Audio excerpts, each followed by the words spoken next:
รมเรื่องการเทศนา การเขียน การค้นคว้าซึ่งอาจจะเป็นเรื่องเฉพาะตัวแต่ก็สามารถฝึกขึ้นมาได้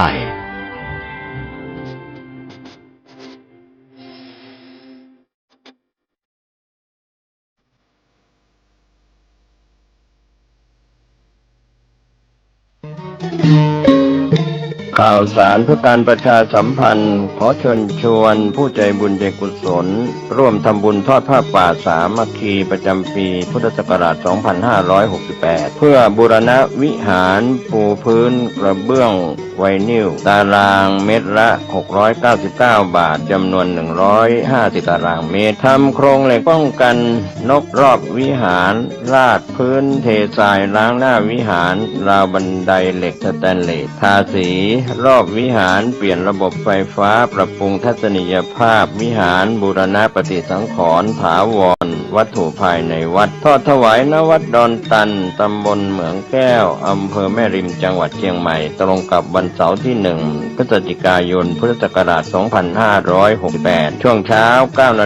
9:39 นาทีเป็นต้นไปก็ขอเชิญชวนศรัทธานักศีลนักบุญทั้งหลายร่วมงานบุญทอดผ้าป่าสามัคคีครั้งนี้เพื่อบูรณะวิหารปูพื้นกระเบื้องไวนิลรวมไปถึงโครงเหล็กป้องกันนกรอบวิหารราดพื้นเททรายร้างหน้าวิหารราวบันไดเหล็กสแตนเลสทาสีรอบวิหารเปลี่ยนระบบไฟฟ้าปรับปรุงทัศนียภาพวิหารบูรณะปฏิสังขรณ์ถาวรวัตถุภายในวัดดอนตันตำบลเหมืองแก้วอำเภอแม่ริมจังหวัดเชียงใหม่เสาร์ที่1พฤศจิกายน 2568 นี้เชิญท่านร่วมงานร่วมบุญร่วมบริจาคได้บุญได้กุศลโดยทั่วหน้ากัน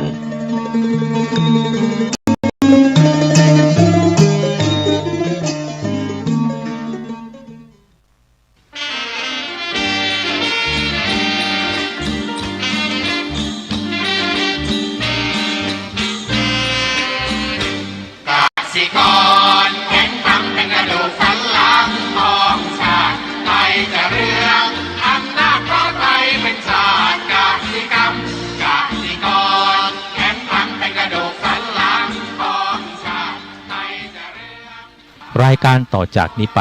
ขอเชิญท่านผู้ฟังทุกท่านเข้าสู่รายการดีมีคุณค่าน่าติดตามรายการเกษตรเพื่อชีวิตดำเนินรายการโดยกลุ่มรักเกษตรประสานงานโดยนายพิชัยคงพิทักษ์คณะเกษตรมหาวิทยาลัยเชียงใหม่หมายเลขโทรศัพท์053944030ขอเชิญทุกท่านติดตามรับฟังได้ณบัดนี้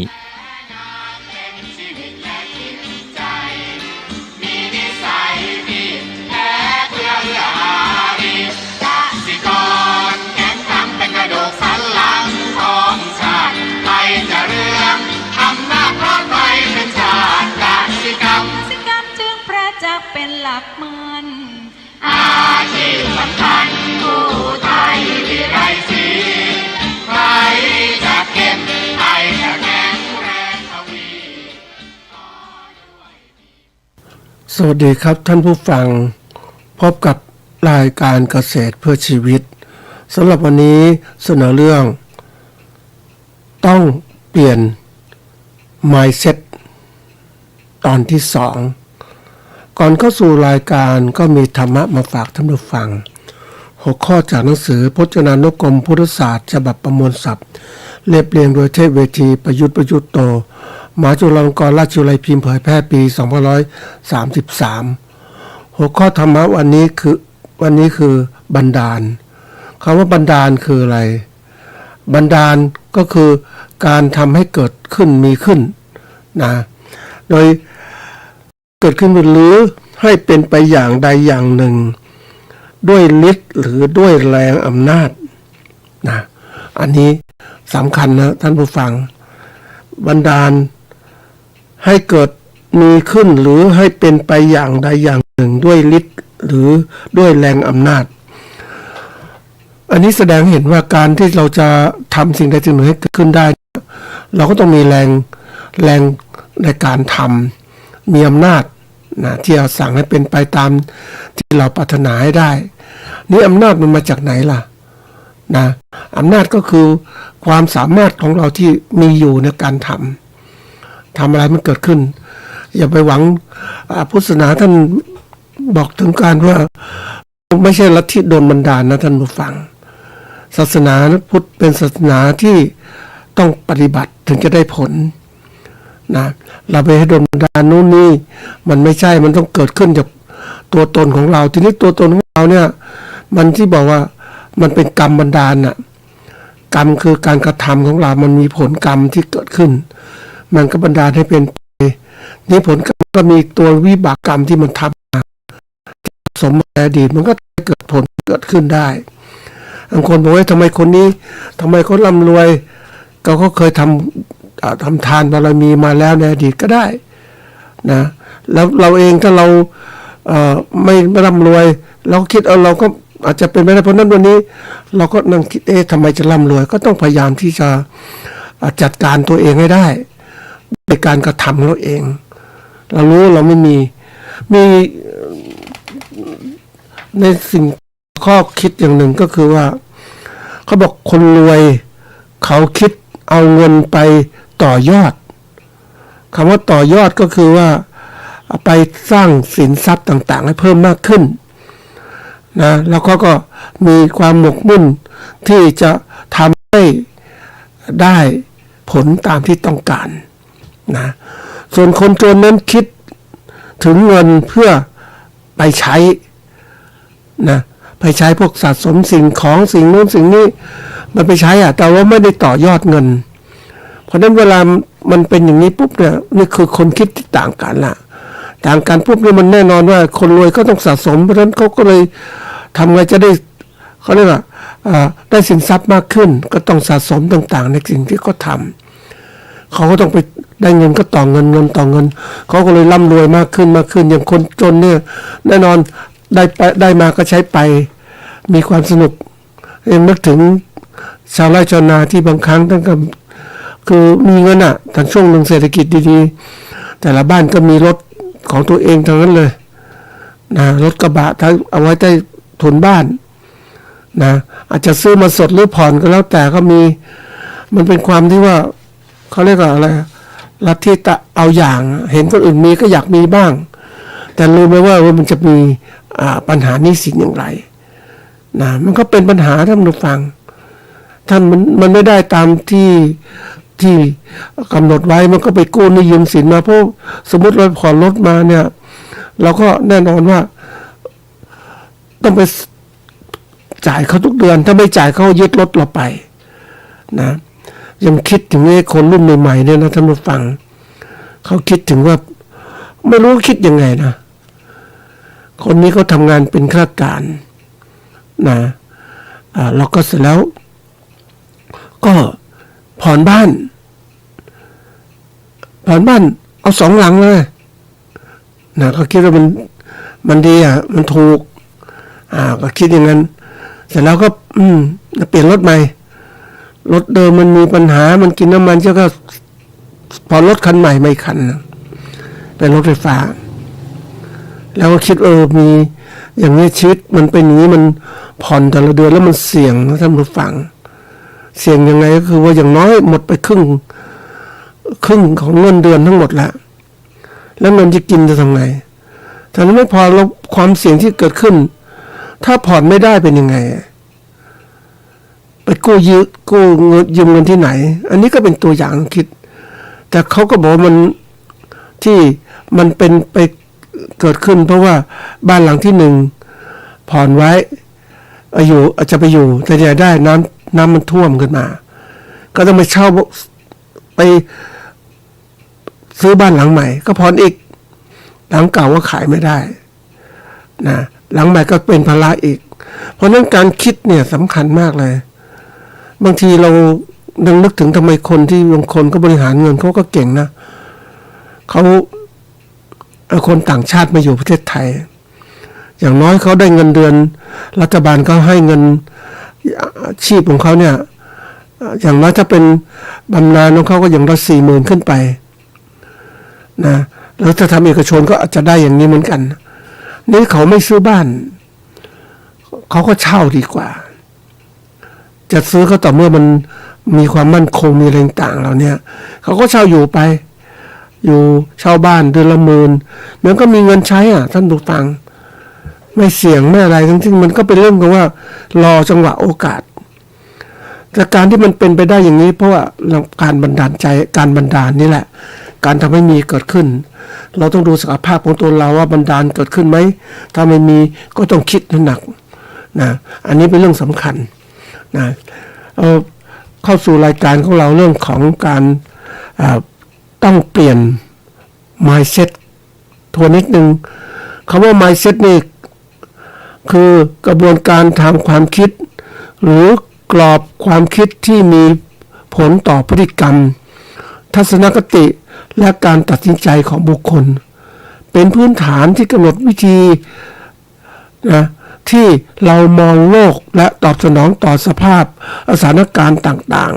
ๆความสำคัญของ mindset เนี่ยมันก็อยู่ที่ว่ามันเป็นตัวชี้นำกระตุ้นทำให้เกิดการแสดงออกความรู้สึกทัศนคติในชีวิตต่างๆนะจะมีผลต่อการกระทำปกติแล้วเนี่ยคำว่ากรอบแนวคิดก็คือมันอยู่ในสมองเราแต่ว่ากรอบแนวคิดมันเกิดขึ้นอย่างไรมันเกิดขึ้นเพราะว่า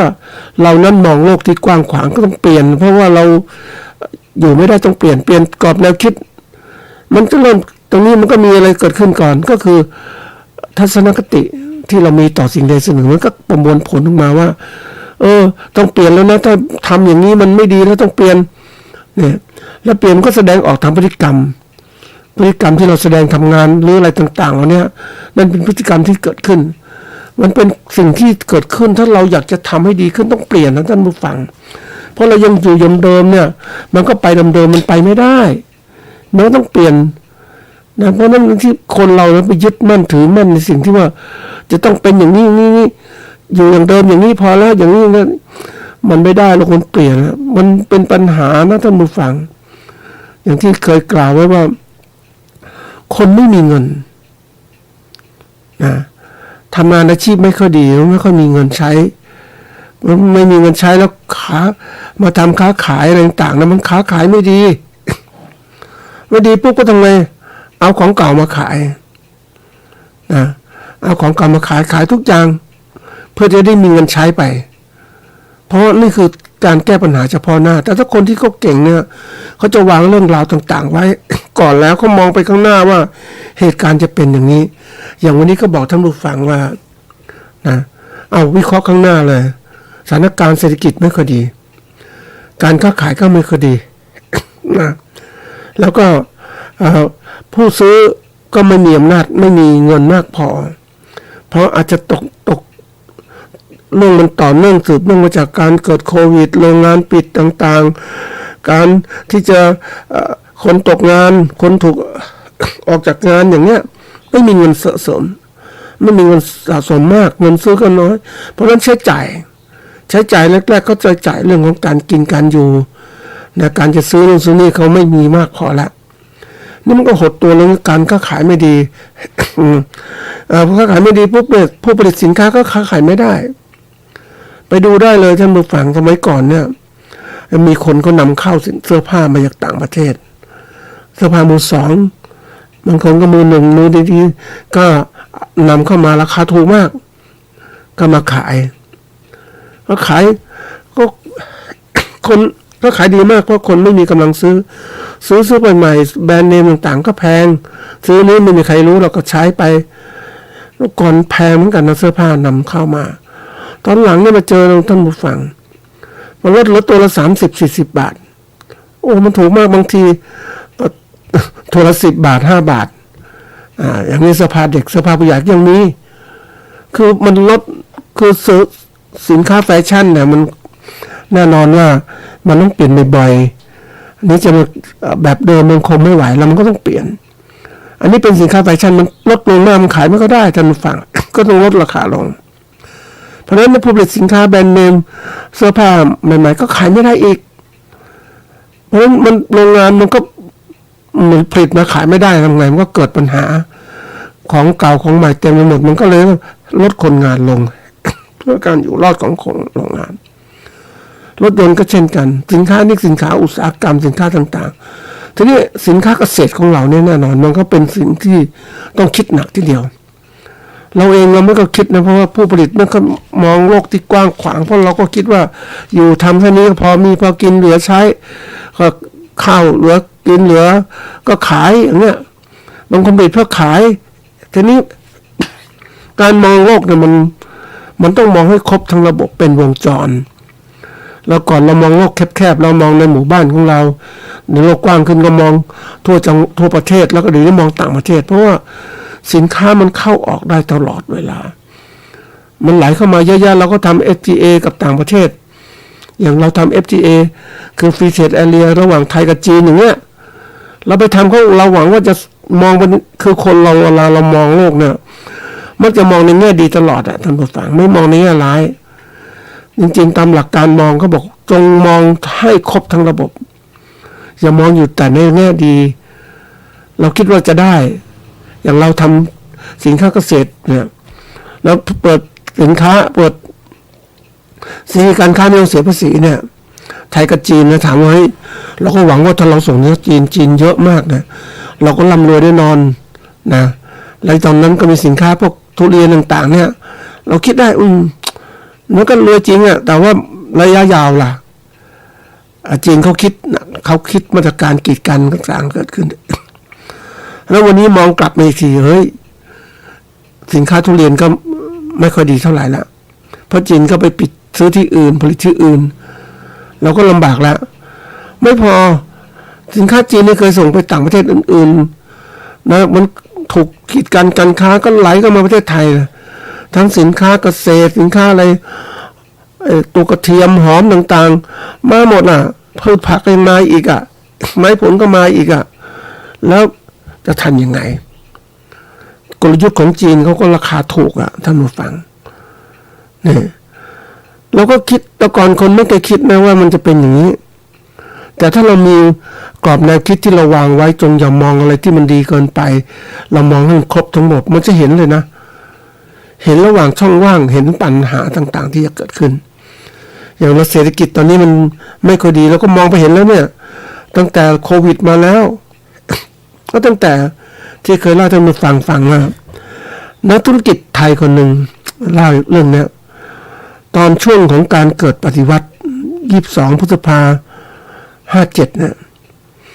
เขารู้เลยว่าสถานการณ์ไม่ดีเขาไม่ลงทุนเลยเขาประคองตัวมาตลอดเวลา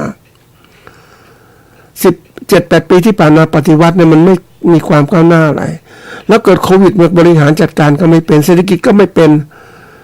เหมือนกับเราถูกแช่แข็งแล้ววันนี้เปิดประเทศปุ๊บก็ทำอะไรไม่ได้ยิ่งประชาธิปไตย2 ปีกว่ามันแก้ปัญหายังไม่ได้มันปัญหาสะสมเยอะแยะเพราะฉะนั้นปัญหาสะสมความสามารถในการแก้ไขปัญหาของรัฐบาลก็ไม่ดีเรามองออกเขามองออกเหมือนกันนะท่านผู้ฟังคนเก่งๆก็รู้ว่าเดี๋ยวนี้คนเก่งๆก็ไปลงทุนต่างประเทศที่มันดี อยู่ในไทยเนี่ยอย่างมันมั่นคงเพราะการเมืองไม่มั่นคงใช่ไหมนี่คือตัวอย่างแล้วยิ่งการบริหารประเทศที่บอกเขาบอกเรื่องการเงินเนี่ยนะอย่างไปดูเรื่องการธนาคารนะเขาบอกว่าธนาคารไทยนะกับพาณิชย์เนี่ยเป็นตัวที่กำหนดดอกเบี้ยต่างๆแล้วทำที่ผ่านมาเนี่ยพวกธนาคารต่างๆเนี่ยเขาได้อย่างเดียวดอกเบี้ยก็ได้ต่ำขนาดเนี้ยแล้วมันมีผลกระทบมากมายทีเดียวการค้าการขายแล้วค่าเงินอีกค่าเงินมันแข็งวันนี้มันแข็งมันเมื่อค่าเงินไทยแข็งปุ๊บเนี่ยเราก็ดีนะแต่เวลาสินค้าเกษตรไปขายต่างประเทศค่าเงินมันแข็งสินค้าเกษตรของเราก็แพงกว่าคนอื่นเขาเห็นไหมแพงกว่าคนอื่นเขาเนี่ยนะสินค้าอื่นในต่างประเทศสินค้าเสื้อผ้าต่างๆมันถูกเมื่อเทียบกับเงินดอลลาร์มันถูกกว่ามันก็เข้ามาสิเรื่องการบริหารสำคัญมากถ้าผู้บริหารไม่เก่งเนี่ยลำบากนั่นก็ถึงว่าบนเราเองเนี่ยในการปรับ mindset ของเราในภาคเกษตรของเราแล้วก็ผู้ประกอบ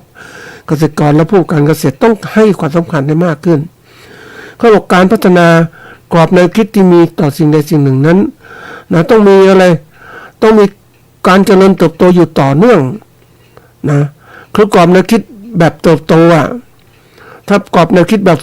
ฝังแน่นไม่ยอมเปลี่ยนแปลงเนี่ยมันไม่ได้แล้ว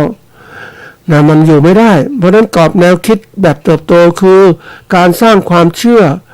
ว่าความสามารถทักษะและสามารถพัฒนาได้ตลอดเวลาไม่ใช่ข้อจำกัดตายตัววิธีการพัฒนานะกรอบแนวคิดเนี่ยคือได้การรับรู้และจัดการกับสิ่งต่างๆที่จะเกิดขึ้นให้เก่งขึ้นนะแล้วก็มีการมองโลกให้มันถูกต้องด้วยมันถึงจะทำให้เกิดการเติบโตเกิดขึ้นคือถ้าเมื่อกรอบแนวคิดมีมันก็มีทัศนคติในการมองมีการตัดสินใจมีการเลือกมองปัญหาต่างๆให้มันกว้างขวางเกิดขึ้นเราได้รู้ได้ว่ามันจะเป็นยังไงอย่างที่เคยไปสัมผัสกับการเกษตรกรผู้ทำนาเนี่ยผู้ทำนานี่แตกต่างกันนะท่านผู้ฟังอย่างผู้ทำนาปทุมธานีเขาเก่งเขาพยายามมองเพราะนั้นเขาจัดการผลิตข้าวต้นทุนที่ต่ำปีนึงทำ3 ครั้งเลยแล้วก็ผลิตมาปุ๊บส่งขายราคาให้มีกำไรนะก็หวังว่าข้าวจะไม่แก่ก็เกี่ยวขายไปให้ลงสีจัดการนะแล้วมาถึงปุ๊บเขาก็สามารถที่จะปรับเปลี่ยนมีต้นทุนใช้เครื่องจักรในการทำข้าวของเขาพออยู่ได้ราคาแต่ก่อนมันก็ขึ้นเป็นหมื่นกว่า11,000 12,000แล้วมันตกมาประมาณเหลือ 8-9,000 นะอย่างน้อยต้นทุนเขาอยู่ 7,000 เนี่ยเขาก็มีกำไรแล้วแต่ที่มาภาคเหนือเราเนี่ยมันผลิตไม่เหมือนเขาเพราะฉะนั้นต้นทุนของเรามันก็สูงนะแล้วก็ผลผลิตก็ไม่สูงไม่มากก็ที่ควรปีงทำได้ครั้ง2 ครั้งเท่านั้นไม่มากเหมือนภาคกลางเพราะนั้นมันก็เกิดว่าการที่จะทำกำไรจากการประกอบการปลูกข้าวเนี่ยมันก็แตกต่างกันยิ่งมาเจอปัญหาวิกฤตที่ผ่านมาเนี่ยปัญหาของข้าวเปลือกที่ผ่านมานะมันเป็นตัวบอกแล้วว่าเราเตรียมการสำหรับการพัฒนาเขาเรียกว่าmindset ของเราได้มากพอเพียงเปล่านะถ้าเรามองถึงเตรียมการแต่ก่อนมองเห็นเรื่องของการเรื่องความไม่มั่นคงเรื่องของสถานการณ์เศรษฐกิจโลกสงครามก็มีอยู่นะแล้วมันก็ทำให้การเจริญโตต่างๆก็ไม่ดีพอแล้วมันก็เทือนต่อข้าวของเราสินค้าเกษตรของเราหลายตัวนะอันนี้เป็นเรื่องใหญ่แล้วต้นทุนด้านน้ำมันเราก็สูงขึ้นอะไรต่างๆสูงมันมีข้าวของเราที่จะทำสินค้าเกษตรและยิ่งรัฐบาลไม่มีความสามารถในการแก้ปัญหาที่มันก็เกิดการสะสมปัญหาเกิดขึ้นแล้วบอกโดยสรุปแล้วข้าวตกต่ำเกิดจากผลผลิตล้นตลาดและความต้องการการค้าความต้องการทางพาณิชย์เนี่ยในประเทศและต่างประเทศที่ลดลงโดยเฉพาะอย่างยิ่งประเทศที่มีการแข่งขันอย่างอินเดียนะก็เขาผลิตข้าวมาอินโดนีเซียพยายามผลิตแต่ไม่พอแต่ต้องซื้ออินเดียก็ส่งข้าวที่มันเหลือมาแล้วก็ขายราคาที่ถูกเรื่องข้าวของเราความชื้นก็สูงด้วยการอบก็ไม่ดีเพราะฉะนั้นมันเป็นสิ่งที่สะสมมาที่เราไม่ได้เตรียมการในการมองในการพัฒนาข้าวอย่างเต็มที่เพราะเราติดปัญหาเรื่องต้นทุนก็เราแพงนะน้ำมันแพงค่าเคมีเกษตรค่าปุ๋ยก็แพงมันก็เลยการว่ามันสะสมมาแล้ววันนี้ปุ๊บมาเจอวิกฤตในช่วง68เนี่ยที่ว่าราคาข้าวของเราเนี่ยต่ำมากเลยต่ำมากเพราะเจอราคาที่แบบมันความต้องการตลาดนะอย่างคนก็เตรียมตัวต่างๆเขาพยายามจะผลิตข้าวมาเพื่อความมั่นคงของเขาการผลิตข้าวของเราเนี่ยมันก็เลยว่ามันมากเราก็ทำเต็มที่ของเราอยากจะขายข้าวแต่ว่าเราต้องการน้อยเงี้ยนะราคาข้าวก็เลยกดตกต่ำพ่อค้าก็กดราคามาเนี่ยนะการที่เราจะได้ราคาดีมันมีคู่แข่งนะท่านผู้ฟังข้าวเราไทยเรามีคู่แข่งมากนะแล้วก็ปัญหาที่ข้าวของเราภาคกลางเนี่ยมีความชื้นสูงเนี่ยมันก็เลยกลายเป็นว่าต้องเก็บเกี่ยวเร็วคือที่มันชื้นสูงเพราะเก็บเกี่ยวเร็วจะน้ำท่วมหลีกนี่ต่างๆแล้วทำนาเนี่ยมันก็ทำเขาไม่มีที่ตากข้าวนะท่านผู้ฟังเราแต่ก่อนเราใช้แรงงานเดี๋ยวนี้ภาคกลางเขาใช้เครื่องจักรเก็บเกี่ยวแก่หรือไม่แก่ก็คือมองข้าวก็เก็บแล้วเพราะนั้นก็คิดว่าจะไปตากแต่ไม่มีที่ตากนะ ก็เป็นขายลงสีก็มีที่ต่างเขาเอง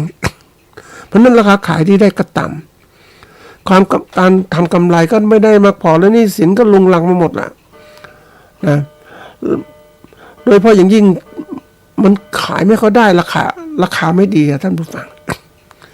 อินเดียเนี่ยส่งออกข้าวรายใหญ่ที่สุดของโลกนะก็ส่งมาขายมาก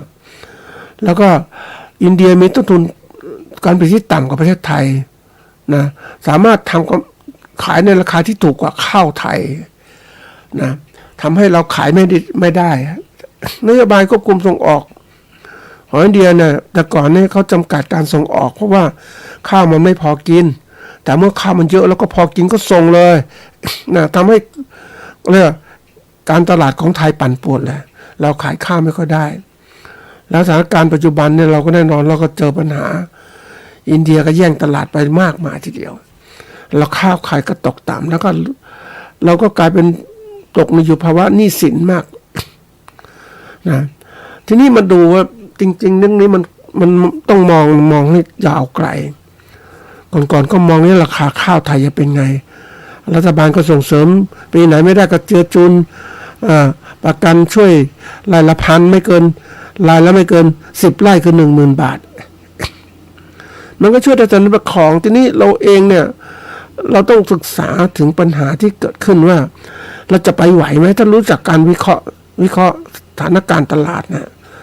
มันให้ชัดเจนได้ก่อนว่าทำไปเพื่ออะไรอย่างข้าวไทยปริมาณมากจริงๆนะท่านผู้ฟังทุกคนก็ผลิตข้าวไว้กินแต่ถ้าตลาดไม่ดีเราเป็นปีอื่นไหมได้ไหมคือการมองเปลี่ยนรูปแบบการผลิตขึ้นมาเราจะผลิตเดิมๆแล้วคิดเดิมๆไม่ได้เพราะสถานการณ์และการมองตลาดที่ถูกต้องมันทำให้เรานั้นกำหนดทิศทางการผลิตได้แต่ส่วนใหญ่เราเองมักจะมองการผลิตอย่างเดียวผลิตไปก่อนเดี๋ยวมันดีเองคิดอย่างนั้นแต่ว่าโลกมันเปลี่ยนทีนี้มันเปลี่ยนเพราะอะไรรู้ไหมท่านผู้ฟังมันเปลี่ยนเพราะคนเก่งมันเข้าไปยุ่งเกี่ยวมากคือถ้าคนไม่รู้ก็แน่นอนเกษตรกรยังเป็นเกษตรกรเหมือนเดิมโอเคไม่น่าคิดอะไรแต่ทีนี้เราเป็นเกษตรกรไปแข่งขันกับผู้ประกอบการเกษตรที่เขามองออกเรื่องการตลาดต่างๆนะเขาเก่งเรื่องการปั่นป่วนราคาต่างๆแข่งขันเรื่องรายเล็กๆอย่างเราก็เสร็จสิสู้เขาไม่ได้นี่คือการมองเพราะนั้น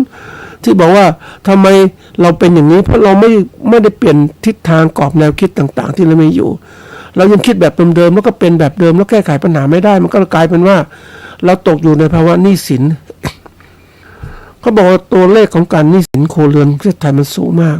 หนี้สินเกษตรสูงนะท่านผู้ฟังคือมันไม่สินค้าเกษตรมันมีความเสี่ยงสูงและเสี่ยงเรื่องการผลิตและเสี่ยงเรื่องการขายอีกต่างหากแล้วยิ่งเราระบบการขายของเราเนี่ยมันเป็นแบบทุนนิยมนะใครมีอำนาจทางการเงินก็คุมการค้าการขายได้เกษตรกรในฐานะที่เป็นผู้ผลิตก็เลยกลายเป็นว่าไม่สามารถมีอำนาจต่อรองและการรวมกลุ่มของคนไทยแล้วก็อ่อนแออันนี้คือเรื่องใหญ่นะเพราะนั้นมันคิดต่อว่าเราจะคุมยังไงนะเพราะนั้นวันนี้ที่บอกว่าอินเดียเป็นคู่แข่งเราแล้วประเทศอื่นเขาพยายามผลิตข้าวไว้กินไม่พอใช้เขาพยายามจะซื้อที่ไหนซื้อที่ถูกที่สุดก็ซื้อจากอินเดียนะสถานการณ์ข้าวในปีต้องบอกว่าโอ้ถ้าไล่เป็นรายปีท่านผู้ฟัง63-64ราคาก็เปลือกภาพรวมมีความผันผวนแต่โดยทั่วไปอยู่ในที่แบบมันมีสามารถที่จะครอบคลุมมีกำไรนั่นแหละ65-6เนี่ยข้าวเปลือกมันลดลงเล็กน้อยแล้วก็ข้าวเปลือกนะเกี่ยวสดเริ่มตกลงแล้วมีปัญหาน้ำท่วมเพราะต้องเกี่ยวข้าวในขณะที่ยังไม่แก่ก็มีนะปี67เนี่ยปลูกข้าวเพิ่มขึ้นอีกนะมันบอกเป็น74 ล้านไร่ผลผลิตข้าวเปลือกประมาณ34.87 ล้านตันคือเพิ่มขึ้นประมาณ 4.1% จากปีก่อนคือเราก็คิดเพราะว่าเราตอนนั้นเศรษฐกิจเราคือผู้ที่จะทำนายสินค้าเกษตรเราไม่ค่อยมีการทำนายกันอาจจะมีการรวบรวมข้อมูลสุดท้ายเมื่อเกิดการผลิตขึ้นมาแล้วแต่ แต่ถ้าเราเก่งเราต้องบริหารการตลาดซะก่อนกำหนดแล้วว่าปีนี้จะเป็นไงปีหน้าจะเป็นยังไงเอาตัวเลขเหล่านั้นการตลาดเอามาใช้ในการผลิตแต่เราผลิตไปแล้วเนี่ยอย่างเราเพิ่มปุ๊บเนี่ยเราหวังจะมีรายได้เสริมจากการที่เรา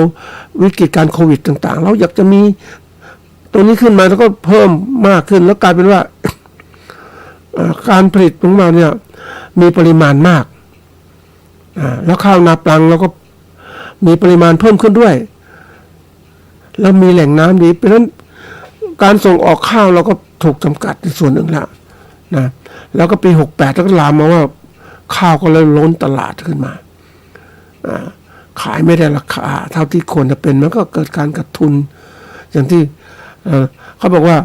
ปี68ราคาข้าวเปลือกสดตกต่ำที่สุดในรอบ10 ถึง 20 ปีอยู่ที่ประมาณ 3,500 ถึง 3,600 บาทต่อตันเหตุจากต้นทุนการผลิตที่สูงขึ้นน้ำท่วมซ้ำเติมและแรงกดดันจากคู่แข่งทางต่างประเทศอินเดียและเวียดนามที่ขายได้ในราคาถูกกว่าชาวนาไทยจึงต้องเก็บเกี่ยวข้าวหนีน้ำอีกต่างหากคุณภาพรากข้าวก็ไม่ดีนะนี่ก็ลามมาปีเขาบอกมุมมองปี68 ถึง 69เนี่ยคาดว่าผลผลิตข้าวจะฟื้นตัวและขยายตัวได้เนื่องจากภัยธรรมชาติเช่นการเข้าสู่ลานีญาเนี่ยที่มีผลทำให้น้ำเพียงพอแล้วก็สิ่งส่งผลดีต่อการเพาะปลูกนี่คือการมองในแง่ดีนะมึงฟัง แต่ความจริงแล้วเนี่ยการมองตรงนี้มันมองเรื่องการผลิตไม่ได้มองเรื่องการตลาดที่ชัดเจนตลาดชัดเจนเรามองไปข้างหน้าไว้เดี๋ยวนี้คนเนี่ยไม่มีกำลังซื้อแล้วโลกมันเกิดสงครามเกิดขึ้นเนี่ยนะคนก็ยังไม่มั่นคงต่างๆแล้วก็สมมติว่าการกีดกันการค้าการขึ้นภาษีมันก็เทือนต่อการส่งออกนำเข้าสินค้าต่างๆมันก็ชะงักเมื่อชะงักแล้วอะไรเกิดขึ้นการค้าขายไม่ดีเศรษฐกิจก็ไม่ดีแหละไม่ดีก็ลามมาว่า การที่คนต้องใช้นู่นใช้นี่ก็ต้องประหยัดมากขึ้นเพราะนั้นประหยัดมากขึ้นจะซื้ออะไรได้มากขึ้นก็ต้องเตรียมตัวต่างๆทั้งหมดอย่างเราต้องซื้ออาหารไว้กินข้าวแค่นี้พอแล้วมันต้องซื้อเยอะอย่างอื่นมันชื่อประหยัดยิ่งไปเห็นที่ในตลาดไปเจอโอ้โหมันน่ากลัวกันนะท่านผู้ฟังสินค้าเกษตรของเราเนี่ยเจอปัญหาหลายอย่างแต่ว่ามีการพูดระดมกันเท่าไหร่เพราะเราก็คิดว่ามาพูดความจริงบางอย่างมันก็ทำให้คนตระหนกตกใจแต่ว่าบางทีมันก็เก็บเหมือนกันนะท่านผู้ฟังว่าถ้าไม่พูดเลยมันก็ลำบากเหมือนกันว่าเมื่อเจอปัญหาจริงๆเราจะทำอย่างไร เพราะนั้นวันนี้ท่านเกษตรกรจะต้องมองว่าความมั่นคงว่าต้องดูยังไงผลิตอย่างไรมองตลาดให้ชัดเจนพอหรือยังด้วยอย่างสำคัญที่สุดคือเราเกษตรกรหรือผู้การเกษตรเราไม่ได้คุมเรื่องการตลาดโดยตรงพอข้าคนกลางคุมตรงเนี้ยมันกำหนดความเป็นไปต่างๆได้หมดเลยในทุนคุมหมดอย่างเงี้ยนะมันเป็นเรื่องที่แบบหนักนะประเทศไทยมันไม่มีสมาคมที่มีอำนาจโดยตรงในการจัดการปัญหาคือเรามองว่าตัวนี้สำคัญวันนี้เราแก้เองไม่ได้เพราะว่าเราไม่มีอำนาจที่จะโดนบันดาลแต่เรามีอำนาจอย่างหนึ่งคือ เราทำไงให้ตัวเรารอดอย่างไรเราผลิตมากขายไปเนี่ยเราก็ขาดทุนใช่ไหมเพราะนั้นผลิตให้น้อยแล้วไปทำรายได้อย่างอื่นได้ไหมดูสินค้าตัวอื่นที่มันมีรายได้ขึ้นมานะเอามาทดเชยเอามาต่างๆชะลอตัวบางทีเราก็บอกนึกถึงนะบางทีทำไมชาวนาที่นาบางที่เนี่ยเขาปล่อยทิ้งร้างอันนี้เป็นตัวสำคัญเหมือนกันนะมันเป็นที่นาในทุนที่เขามองดูว่าคนมีเงินเนี่ยเขาก็ทำไปก็เสี่ยงนะหยุดไว้ก่อนแต่ถ้าคนไม่มีที่เป็นชาวนาไม่มีที่ก็เช่าที่เขาทำมันก็กลายเป็นบังคับว่าต้องทำให้ได้แล้วมันได้แล้วมันต้องมีเงินมาเป็นค่าเช่านามันต้องคิดมากนะท่านผู้ฟังเพราะว่าทำแล้วขาดทุนมันเหมือนกับว่าเราเสี่ยงอยู่ภายใต้เรากำลังทำตัวเองให้ลำบากท่านผู้ฟังประเภทนั้นมันถ้าคนทำดีต้องมองว่า ทำอย่างไรตัวเองจึงจะมีกำไรต้องคิดตลอดนะเรื่องการมีกำไรจะทำอะไรแล้วแต่ต้องพิจารณาอย่างละเอียดตลาดมันดีไหมราคาข้าวเป็นไงข้างนอกเป็นยังไงประเทศอื่นก็เตรียมการเรื่องอาหารการกินก็เตรียมตลอดเวลาเหมือนกันนะยิ่งเพราะว่าเศรษฐกิจของโลกเนี่ยมันเป็นเรื่องของการที่ว่าแต่ละคนต้องมองของการเอาประเทศเอาตัวเองให้รอดเอาประเทศชาติตัวเองให้รอดนะเพราะนั้นทุกคนก็ทำเรื่องอาหารการกินนะมันมีตัวอันนี้อาหารการกินเป็นเรื่องใหญ่นะท่านผู้ฟังเป็นเรื่องหลักเลยอาหารคือมันห่มที่อยู่สายยารักษาโรคปัจจัยสี่คืออาหารการกินแล้วเราก็ทำข้าว ที่อื่นก็กลัวประเทศมันคงก็ทำข้าวนอกจากที่เขาไปมีพื้นที่น้อยไปทำอย่างอื่นแทนที่ปลูกข้าวไปทำอุตสาหกรรมอื่นมันก็แล้วแต่ของเขาแต่ว่าทุกคนมองว่าต้องสร้างความอุดมสมบูรณ์เรื่องของข้าวความมั่นคงด้านอาหารต้องเกิดขึ้นแต่เราเองเนี่ยเราก็ถูกความมั่นคงด้านอาหารมาคุมหมดแล้วรัฐบาลมองก็ดีแล้วมีชาวนาเยอะๆดีความมั่นคงอาหารจะดีแต่เคยมองว่ารัฐบาลมองว่าชาวนาเนี่ยจะได้รายได้ดีไหมนะการประกันราคาการช่วยเนี่ยสำคัญนะท่านผู้ฟังเพราะว่าอะไรรู้ไหมมันเป็นการถอดอะไรถอนอำนาจของพ่อค้าคนกลางที่กดดันราคามาอยู่ตลอดเวลากดดันเกษตรกรอยู่ตลอดเวลาเพราะฉะนั้นจำเป็นอย่างยิ่งที่ต้องออกตรงนี้มาบ้าง มาช่วยราคาที่สมควรต้นทุนก็เหมาะสมเนี่ยมันควรจะทำรัฐบาลต้องทำแต่ยังบอกว่าคนมองการเมืองไม่ออกก็เลยโดนนู่นนี่ไปก็เลยกลายว่าคือประเทศไทยมันถูกปกครองโดยกลุ่มนายทุนที่มีอำนาจเพราะนั้นมันกระบวนการต่างๆได้เกษตรกรถ้าไม่มองตรงนี้มันมองไม่ออกเรามองรัฐบาลไม่ออกก็เสร็จเลยดูรัฐบาลนายทุนคนไหนช่วยประเทศไอ้คนไหนเป็นนายทุนร้ายเราก็อย่าเลือกมองให้มันออกการมองตรงนี้ก็คือฝึกเขาเรียกว่าฝึกวิสัยทัศน์มองคนไม่เป็นนะอย่างเนี้ยมองคนไม่เป็นมันก็เสร็จแล้วสิมันก็เลยนี่คือความปัญหาคือการมองเพราะฉะนั้นการจะมีมองอะไรต่างๆมันชัดเจนก็ต้องมีกรอบแนวคิดที่ถูกฝึกในคิดแนวคิดต่างๆต้องโตก้าวหน้าไม่ใช่ว่าอยู่แค่เดิม คิดแค่เดิมมันก็อยู่ได้แบบเดิมนั่นแหละแต่เมื่อโลกเปลี่ยนมันอยู่ไม่ได้ยิ่งเราเจอปัญหาของคนโกหกหลอกลวงเงี้ยเราต้องเปลี่ยนต่างๆทั้งหมดให้มันดีขึ้นโลกมันถึงจะดีอันนี้คือตัวหนึ่งนะท่านผู้ฟังเรื่องของข้าวที่ยกมาเนี่ยที่นี่มาถึงว่าเราจะสร้างกรอบแนวคิดของเราอย่างไรให้มันดีขึ้นคือเราที่บอกว่าคราวที่แล้วเราพูดถึง mindset เนี่ยกรอบแนวคิดของเราแล้วมันทำพัฒนาเขาบอกว่าพัฒนากรอบแนวคิดให้มันเจริญก้าวหน้าเนี่ยก็ต้องตระหนักคือมองให้ตระหนักคือให้ความใส่ใจกับกรอบแนวคิดของเราว่ามันมีความเหมาะสมไหมมันดีหรือยังมันทันสมัยหรือเปล่าแล้วก็บอกว่าถ้ามันดีมันก็เจริญก้าวหน้าขึ้นการประกอบการเกษตรของเราก็มีกำไรถ้ามันไม่ก้าวหน้าขึ้นไม่มีขาดทุนก็ต้องบันทึกมันให้เรามองโลกมันผิดไปหรือเปล่า แล้วมองตรงนี้ปุ๊บมองสำรวจเรามีข้อบกพร่องตรงไหนเนี่ยนะมันเห็นเลยแล้วก็วางแผนใหม่ให้มันดีขึ้นมองไปสิ่งที่ว่าเอาความล้มเหลวหรือความผิดพลาดมาเป็นตัวพัฒนา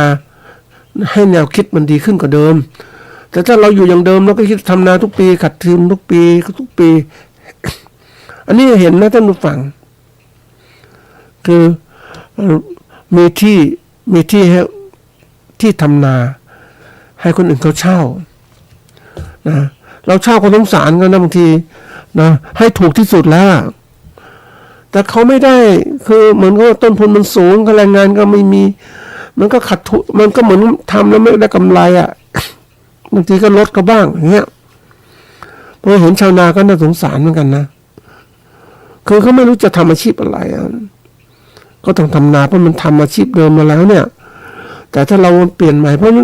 เราต้องเปลี่ยนแนวคิดอยากจะรู้ต้องเปลี่ยนแนวคิดของเรานะอันนี้สำคัญมากเลย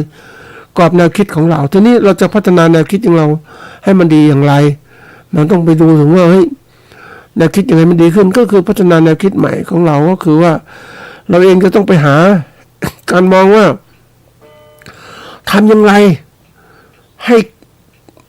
กรอบแนวคิดที่มีถึงมันเติบโตก้าวหน้าต้องปรับมุมมองที่มีพวกความล้มเหลวแล้วก็มีการสร้างความเชื่อมั่นในการพัฒนาให้กับตนเองเพราะเราต้องเปลี่ยนแปลงความคิดของเราก่อนนะคือถ้าความคิดเราไม่เปลี่ยนการกระทำมันเหมือนเดิมนั่นแหละสังเกตได้เลยทุกที่ที่ไม่ก้าวหน้าเพราะใครคิดมันเหมือนเดิมอ่ะ การเจริญก้าวหน้าจนทำไมเขาต้องบอกว่าคนที่มีการศึกษาเนี่ยมากขึ้นมีการศึกษาจากในโรงเรียนและนอกเรียนที่ต่อเนื่องตลอดเวลาเนี่ยมันทำให้เกิดการเปลี่ยนแปลงทางด้านกรอบแนวคิดที่มีต่อสิ่งใดสิ่งหนึ่งมันเปลี่ยนไปหมดเลยมันเริ่มฉลาดท่านผู้ฟังเรียกง่ายๆเหมือนแต่ก่อนนั้นเรื่องจริงนะท่านผู้ฟังสมัยเด็กๆเราก็กลัวผีเพราะกลัวนี้มันพ่อแม่ก็พูดผีแล้วก็กลัวเพราะไม่รู้ตัวตนเป็นอย่างไรแต่เมื่อเรามีไฟแสงส่องสว่างมีอะไรต่างๆมันก็มีการมองเห็นมันชัดมันผีนะใช่ไหมมันไม่ใช่เพราะเราเริ่มรู้แล้วมันเป็นอย่างนี้เราต้องมีแสงสว่างในการส่องเราไปดูสิ่งที่เราไม่เห็นเราทำนองเดียวกันเราก็ต้องมีความคิดใหม่ๆการวิเคราะห์ใหม่ๆส่องความคิดที่งมงายมาดูความคิดงมงายแล้วจึงก็เรียกการเพิ่มการพัฒนาความฉลาดให้เกิดขึ้นในตัวเราในการมองพิจารณาสิ่งใดสิ่งหนึ่งมันมีเหตุมีผลท่านผู้ฟังอันนี้เป็นเรื่องจริงนะคือถ้าเรามีความคิดแบบมีความรู้น้อยๆแล้วอ่านหนังสือไม่ออกเนี่ยแล้วเราจะรู้ใจความหนังสือได้อย่างไรที่เขาเขียนมาเพราะฉะนั้นเมื่อไรเราอ่านหนังสือออกเราก็เริ่มเข้าใจบทความหรือเรื่องหนังสือที่เขาเขียนมันเรื่องอะไรท่านไม่พอเรามีความสามารถอีกลึกซึ้งอ่านหนังสือออกแล้ววิเคราะห์ใจความวิเคราะห์อะไรต่างๆรู้ถึงผู้เขียนก็เขาต้องการอะไรวิเคราะห์ลึกถึงผู้เขียนอีกนี่คือความสามารถลึกเข้าไปอีกเหมือนกับเรามองคนท่านผู้ฟังเรามองคนเนี่ยแต่ก่อนเรามีความรู้น้อยเรามองคนไม่เป็นแล้วก็ถูกเขาหลอกแต่นี่เรามองคนปุ๊บเรารู้แล้วว่าลักษณะแต่แบบนี้การพูดการจาแบบนี้มันหลอกเรานะ เห็นไหมมันรู้ได้ไงบางทีมองคนมันถ้าเราเก่งมากขึ้นแล้วมองคนเฮ้ยดูหน้าตามันเป็นไงบ้างมันก็เห็นได้ว่าใจมันเป็นยังไง เนี่ยเพราะมองตามันล็อกแรกมันจะเป็นใจมันคนอย่างนี้ยังไงบ้างนี่คือตัวอย่างการมีความรู้เนี่ยเป็นสิ่งสำคัญนะความรู้มันฝังตัวเรานะฝังอยู่ในจิตของเราแล้วเราก็ใช้ในการเอามาใช้ประโยชน์ในการดำเนินการคิดพิจารณาเรื่องใดหนึ่งมันจะละเอียดมากขึ้นเลยมันจะเหมือนกับว่า ตัวอย่างไปดูก็ทำนาน่ะแล้วเรามีความคิดเดิมใช้ควายทำนาก็เหมือนกับมองก็เหมือนกับเดิมนั่นแหละแต่ไปเห็นความคิดใหม่ไปดูเขาทำนาโดยใช้เครื่องเก็บเกี่ยวนะในประเทศญี่ปุ่นก็ใช้เครื่องจักรเก็บเกี่ยวทำนาทั้งหมดเลยไม่มีควายแล้วก็คนหนึ่งคนก็ทำงานได้เยอะแยะทั้งเครื่องจักรมันก็ดำได้ทำนาใช้เครื่องจักรมาแทนหมดเลย มันดีกว่ากันไหมโอ้ดีกว่ากันเนี่ยนะนี่เราเห็นความแตกต่างแล้วเนี่ยเหมือนกันนะการพัฒนาแนวคิดของเราที่มีส่วนหนึ่งมันต้องพัฒนาให้มันดีขึ้นแล้วอย่าไปติดนะท่านผู้ฟังคนเราส่วนใหญ่เนี่ยมันชอบติดคือพื้นที่ปลอดภัยหรือพื้นที่คุ้นเคยแล้วก็ชินนะเราก็ชินสิ่งเหล่านี้มันเคยชินกับทำนาแบบควายอย่างเนี้ยใช้ควายมันต้องถอดออกมาต้องออกจากสิ่งเหล่านี้มาดูแม้เรากลัวต่างๆทั้งหมดก็บอกว่า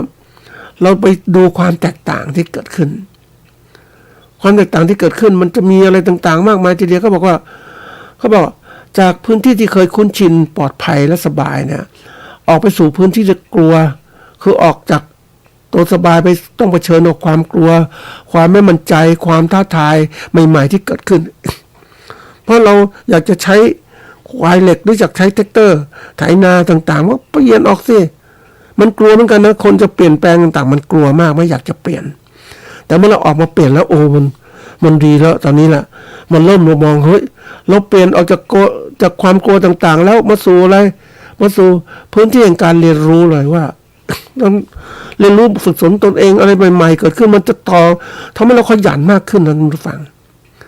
มันไม่หยุดนะเหมือนคนที่อ่านหนังสือเนี่ยเล่มหนึ่งรู้เรื่องแล้วอยากจะเดินเล่มสองอ่านเล่มสองเล่มสามเล่มสี่ไปเรื่อยๆมันรู้มากไปเรื่อยๆท่านผู้ฟังนี่คือตัวสำคัญนะไอ้ตัวที่มันทำให้รู้มากคือจิตของเราอยากรู้อยากเห็นนี่แหละมันพาไปสิ่งใหม่เมื่อเราเรียนรู้มากขึ้นเราก็สามารถทดลองงานต่างๆอะไรดีไม่ดีเรารู้ได้เลยอ่ะรู้ได้จริงๆนะท่านผู้ฟังว่าทำนี่มันก่อนทำก็มองวิเคราะห์แล้วมันจะถูกแบบเนี้ยถ้าวิเคราะห์ปุ๊บมันมองเห็นแล้วอันนี้ถูกอันนี้ผิดมันก็เห็นเลยอ่ะเพราะอะไรเพราะเรามีตัวสมองของเราพัฒนาแล้วเนี่ยมันเกิดขึ้นเราเรียนรู้มากแล้วเนี่ยต่อไปปุ๊บก็เข้าสู่ความอะไรความเจริญเติบโตพื้นที่การเติบโตก้าวหน้าทางเลือกทุกเรื่องนะท่านผู้ฟังการกรอบแนวคิดก็เติบโตใหญ่โตเกิดขึ้นมหาศาลทีเดียวเลยมันมองโลกออกแล้วมันทำอะไรถูกต้องมันจะมองเห็นว่าผลิตไปเพื่ออะไรแล้วขัดพ่อค้าคนกลางตรงไหนมันทำลายของเราเพราะนั้นต้องแก้ปัญหาอย่างไรมันไม่ต้องมีใครบอกละมันเป็นเรื่องที่เขาเรียกว่าความคิดมันพาไปนะท่านผู้ฟังความคิดมีผลต่อการตัดสินใจเราเองส่วนใหญ่เรามักจะติดกับความคิดเดิมๆอยู่เนี่ยมันก็เลยไม่พัฒนากรอบแนวคิดเนี่ยที่พูดถึงกรอบแนวคิดได้อย่างหวังว่าท่านเกษตรกรและผู้ประกอบการต้องรู้ว่าที่เราไม่เจริญก้าวหน้าเพราะกรอบแนวคิดที่เรามีต่อสิ่งใดสิ่งหนึ่งมันไม่ได้ไม่มีคุณภาพมากพอท่านผู้ฟังเหมือนเรามีมีดนะมีดก็ไม่คมนะถือทื่อไปหมดเลยเหล็กก็ไม่ดีอะไรก็ไม่ดีทำงานไปก็เหนื่อยอ่ะไม่สำเร็จอ่ะอะไรหั่นหรือตัดไม้ก็ไม่ได้แต่ถ้าเรามีมีดดีปุ๊บมันตัดหมดเลยความคิดความอ่านของคนมันเหมือนกันท่านผู้ฟังมันคมดังมีดนะเมื่อบอกคำพูดของคมคำพูดของคนมันคมเหมือนเขาเรียกคมเหมือนมีดได้นะมันสามารถกรีดความรู้สึกของคนได้เราเองอยากจะเจริญก้าวหน้าต้องพัฒนาตรงนี้ท่านผู้ฟังไม่บอกความคิดเนี่ยสำคัญมากเลยนะถ้าเราอยู่ความคิดเดิมๆเหมือนเดิมนะเหมือนเดิมอยู่อย่างเดิมมันก็เป็นเดิมๆนั่นแหละมันไปไหนไม่ได้อย่างพระพุทธเจ้าท่านสอนเราลูกปฏิบัติเนี่ยนำธรรมะของพระพุทธเจ้ามาใช้เพื่อชีวิตที่ดีขึ้นนะมันสำเร็จแน่นอนเมื่อเราทำมาใช้บ่อยๆเข้าปฏิบัติทำไปหาความจริงมันก็พบความจริงจริงเห็นไหมกรอบแนวคิดที่มีเนี่ยมันตัวสำคัญนะท่านผู้ฟังเพราะนั้นคนเราก็บอกว่าเมื่อมีแนวคิดที่ดีแล้วเนี่ยก็จงไปสร้างอะไรคือแนวคิดต่างๆมันมองโลกมันดีมากนะมันจะเห็นมันก็ไปสร้าง mind map คือแผนที่ความคิดละเป็นคือเทคนิคการคิดและก็วิธีการจดบันทึกความคิดที่จำลองความคิดจากสมองสู่กระดาษในรูปแบบที่คล้ายแผนที่หรือแผนภาพโดยคำสำคัญจะถูกเชื่อมโยงจากจุดกลางแล้วแตกกิ่งก้านไปเป็นหัวข้อย่อยๆพร้อมใช้ภาพเส้นสีสัญญาณช่วยเชื่อมโยงและก็สื่อความหมายแทนการเขียนบันทึกแบบเรียกบรรทัดยาวหรือว่าเรียงแบบร้อยมันจะเป็นร้อยกองมันไม่แน่ใจนะท่านฟังจำไม่ก็ได้แต่เรียนมันต้องอ่านเยอะอันเนี้ยแต่อันนี้มันย่อมันเป็นแผนที่สั้นๆเขียนไปไหนอย่างไรความสำคัญของไอ้mind mapเนี่ยแผนที่ทางความคิดเนี่ยมันช่วยเพิ่มประสิทธิภาพในการเรียนรู้และการทำงานโดยช่วยกระตุ้นการทำงานของสมองทั้งสองซีกเพื่อความคิดสร้างสรรค์และทำให้การจัดระเบียบการคิดอย่างเป็นระบบมากขึ้นอีกทั้งยังช่วยให้การวางแผนวิเคราะห์ระดมความคิดร่วมกันอย่างมีประสิทธิภาพทำให้ประหยัดเวลาและเห็นภาพตรงไปยังทีมงานนะ ตรงกับทีมงานคือหมายความว่าเราเองถ้าเรามีความคิดบางอย่างเนี่ยก็หัดคิดหัดเขียนออกมาปกติคนเราก็เลยว่ามันจะมีการวางกรอบในคิดในสมองแล้วก็ถ้าเราสุขต่างๆเราก็สามารถวาดแผนที่ในสมองเราเป็น mind map ขึ้นมาแต่ว่ามันไม่ชัดนะท่านผู้ฟังต้องหัดออกมาว่ามันจะมีการมองเขียนก็เอามาลงกระดาษแล้วกระดานเขียนเชื่อมโยงกันมันจะต่อยอดเป็นช่วงๆนะท่านผู้ฟังมันจะเห็นมองมันติดตรงไหนอย่างกรณีของเราวิเคราะห์เรื่องของการความล้มเหลวในการทำนาของเราเนี่ยเราทำนาแล้วขาดทุนนะมันจะเชื่อมโยงทำนาแล้วขาดทุนเพราะฉะนั้นเอาขาดทุนก็มาตั้งขาดทุนเพราะอะไรเพราะว่าการตลาดใช่ไหมการผลิตใช่ไหมการตลาดตรงไหนล่ะฝ่ายการตลาดก็วิเคราะห์ว่าตลาดของเราเนี่ยนะมันมีผู้ประกอบการตลาดเยอะมากผู้ผลิตเยอะไปหมดเลยมันก็แย่งตลาดของเราและการตลาดของเราควบคุมโดยภาคคนกลางนะเพราะฉะนั้น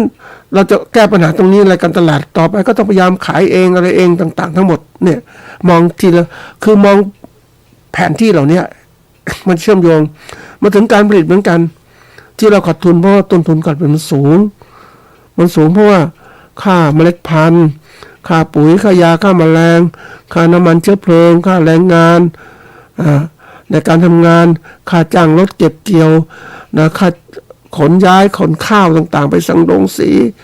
กว่าจะขายมันต้องคิดนะท่านผู้ฟังเมื่อเราวิเคราะห์พบจุดอ่อนตรงไหนที่มองเห็นเนี่ยไอ้ตรงนี้แก้ได้ไหมแก้ได้ก็แก้เตรียมการในฤดูถัดไปมันมองเห็นถ้าเราไม่ทำตรงนี้ปุ๊บมันมองไม่เห็นทุกอย่างมันคิดอยู่สมองมันซ้ำอยู่นั่นแหละเรียกคนคิดแบบซ้ำแล้วซ้ำอีกมันไม่เห็นผลน่ะแต่เราเอาออกมาเขียนเป็นรูปร่างเป็นแผนที่มาเนี่ยมาเห็นทิศทางเลยเหมือนเราเดินทางเชียงใหม่กรุงเทพสมมุตินะแล้วก่อนมันก็ต้องเอาใส่แผนที่นะเพราะมันจะไปตรงไหนที่มันใกล้ที่สุดนะจะลงใช้ตรงนี้กี่พักตรงไหนยังไงนะตอนไม่ชำนาญท่านฟังแต่ไม่ชำนาญแล้วเนี่ยมันเห็นแผนที่แล้วเนี่ยตอนชำนาญปุ๊บตอนนี้ขับรถไปกรุงเทพเลยผ่านตรงไหนมันรู้หมดเลยเพราะว่ามันชำนาญตรงนี้มันเกิดขึ้นเลยไม่ต้องมีแผนที่แต่แผนที่มีอยู่สมองละมันเริ่มการวางตรงนี้จะพักตรงไหนช่วงไหนจะออกเวลาไหนที่จะทำให้ขับรถได้เร็วนะทุกคนจะไปถ้าคิดเหมือนคนอื่นเนี่ยออกพร้อมกันเช้าเหมือนกันเขาคิดเหมือนกันรถก็แน่นถนนบางทีเราหลีกเลี่ยงก็คือออกก่อนก็ได้ออกช้าแล้วแต่จะมาช้ากับเข้าไปเพราะว่าเพื่อความสะดวกสบายในการเดินทางของเราคิดอย่างนี้ท่านผู้ฟังเพราะฉะนั้นสิ่งที่เราต้องเปลี่ยนทำไมคนไม่ยอมทำอย่างนี้เพราะว่า ไม่ได้มองออกว่าไม่ให้ความสำคัญกับกรอบแนวคิดที่มีต่อสิ่งหนึ่งไม่ให้ความสำคัญกับแผนที่ที่ทำก็เลยกลายเป็นว่าทำแล้วก็ไม่ประสบความสำเร็จนั่นเองเป็นสิ่งที่ทำแล้วเนี่ยถ้าเราอยากจะเจริญก้าวหน้านะท่านผู้ฟังในทุกเรื่องต้องพยายามมีกรอบแนวคิดนะทุกเรื่องที่เราทำแล้วกรอบแนวคิดต้องพัฒนาให้เติบโตเกิดขึ้นเพราะกรอบแนวคิดเดิมมันก็เหมือนเดิมมันก็แก้ไขปัญหาแบบเดิมแต่ปัญหาใหม่มันเกิดขึ้นมาจะทำอย่างไรคนที่มีแนวคิดใหม่ๆมันจะเกิดขึ้นมาต้องศึกษาเหล่านี้เพราะฉะนั้นท่านต้องรีบทำเปลี่ยนแนวคิดต่างๆไว้เพราะว่าโลกข้างหน้าเนี่ยมันน่ากลัวมันจะคิดเดิมทำเดิมมันไปไม่ไหวเพราะคนอื่นเขารู้กลยุทธ์เราหมดแล้วเราต้องคิดแบบใหม่ยุทธศาสตร์เราต้องรีบทำนะท่านผู้ฟังนะ